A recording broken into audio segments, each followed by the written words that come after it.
So Katie and Stephanie, this one is going to have a lot of people rattled because it happened in the East Valley on the Loop 202 Santan Freeway. Oh yeah, more than 1,000 tips, in fact. And while not all of that information is useful, DPS says they will take anything and everything they can get. So here's what's changed since all of these were filed. Mr. Cruz is still a board member, but he's no longer earning a salary, no longer working in that position. Dangerous for a few reasons, Steve and Katie. One, cars zip through here, and two, it's really pretty dark. Normally we really light places up to do our live TV, but for tonight, let me step out from under this light, and we're going to turn this guy off so we can show you normally just how dark it is here, how dark it likely was when that teenager was walking across this crosswalk, and that's when that car hit her. A little stunned, obviously, after tonight's council meeting. Yeah, John, based on that video, it looks like Mayor Rebecca Jimenez was there.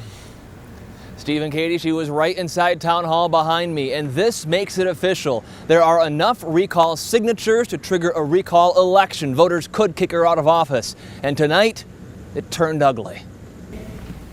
Any thoughts from the council? Think city council meetings are boring? Well, then you haven't been to Guadalupe. You're a damn liar. You're a damn liar.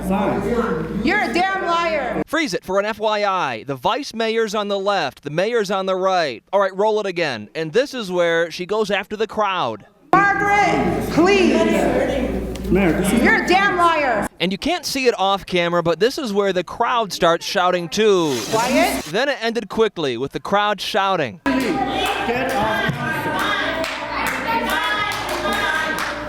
We tried to find the mayor and did. Since we don't get to talk to her often, we gave it a shot. Hold on, Mayor. Mayor, hold on now. We got a few questions for you. Pedal to the floor. She didn't have anything else to say. Yeah, it was a little silly there at the end, chasing her around in her truck, but silly really was the flavor of the night here at Town Hall in Guadalupe. This all started last month when the vice mayor initiated that recall petition. He did that after the mayor took a plea deal to avoid felony charges. She had been accused of improperly getting food stamps.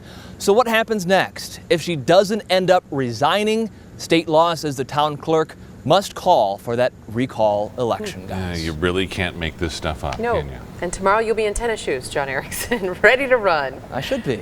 All right. The steady, strong rains turn this typically dry wash into a flowing river. It can get really deep. Floodwaters making it impossible for people like Eunice Rodriguez to cross. It can get very frustrating because we can't go out, we can't, get out of our houses, go to the store. Air 15 catching this scene down below. The semi was in the wash and couldn't get out. But lucky for the driver, the neighborhood lifesaver, Edgar Rios, was nearby. He comes out and helps out. Rios gets on his front loader and waits by the wash every time it rains. When the water goes down the river, I help people get across. And this time, the Rodriguez family needed a lift. So Rios carefully made his way across the wash, dropping them off safely on dry land before going back to help more people who are stranded. I think that's really cool because we always get stranded or something, and he's the one that comes and gets the people through and lets them go out so they could get to school, to the store, wherever they need to go. That water was flowing pretty strong. You can see how powerful it was by looking at the debris right behind me. It just pushed the road into the wash, breaking up this roadway that leads back to the homes. The county will be out in the next few days.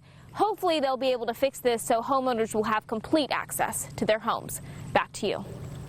Drone operators waiting for new regulations to come down from Washington. The feds say they want every drone registered as soon as December. Avoiding an aircraft collision, a top priority here. ABC 15's Joe Bartels is in Air 15 tonight. And Joe, these drones can fly as high as helicopters, even commercial jets when landing or taking off. Katie, they can. Air 15 usually flies at an altitude between 800 and 1,000 feet, and some drones have been reported at this altitude or even higher. Still, I talked to one drone operator who says more drone regulations might not necessarily be the key to safer skies. So this is your standard hexacopter. It flies a Blackmagic Cinema camera control. Mike Yori makes a living off his drone. Phoenix Drone Service takes high-quality video and sells it to clients. They are commercially licensed through the FAA. It's not a bad thing. If you do want everyone to register their drones, I don't see a problem with that. I don't think it's going to deter people, but I do think it's going to be a task that they're not going to be up for. Yuri questions how the FAA will enforce registration for smaller drones, but agrees there needs to be some clear rules for everyone to follow. All we really need is the same set of rules for drones.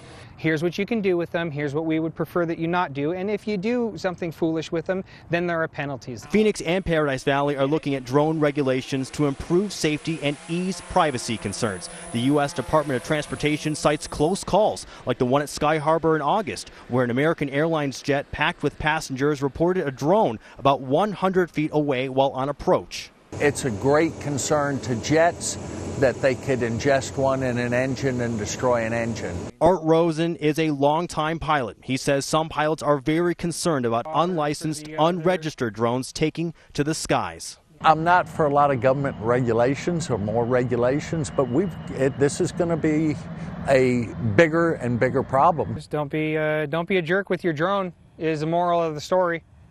Already this year, the number of reported sightings of drones by pilots has more than doubled. Back to you.